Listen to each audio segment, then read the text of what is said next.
Hello there! Unboxing din ang aking mister. Hindi din siya magpalupig, oy.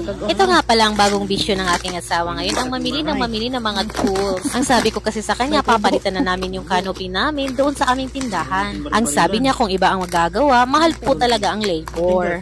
Dahil sa kakapanood niya ng YouTube tutorial, alam na daw niya kung paano magkabit ng canopy. So, let us see. Kasi ang mga tools na ito ay magagamit din naman namin sa aming renovation sa aming bahay. Kaya sa ngayon pa lang ay unti-unti na siya nangungulekta or nangunguleksyon ng mga tools.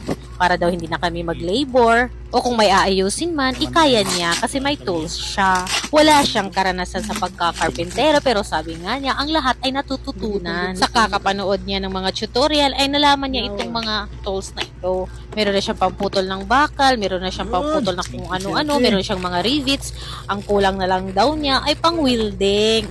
Marami na rin itong tools para sa pagkukumpuni ng motor. Pero take note, strict ito, hindi ito nagpapahiram. Kasi po, libo-libo po ang expenses niya or nagagastos niya sa pagbili ng mga ito. Ito palang binili niya ngayon ay nail gun. May kasama na rin niyang 200 plus na nails. Ginagamit pala yan, pampako sa wall na simento. Nung sinubukan namin kanina, hindi ko lang nakuna ng video, ay para talaga siyang baril kapag binaril na sa wall. Kung gusto niyo rin bumili, nasa baba po ang link.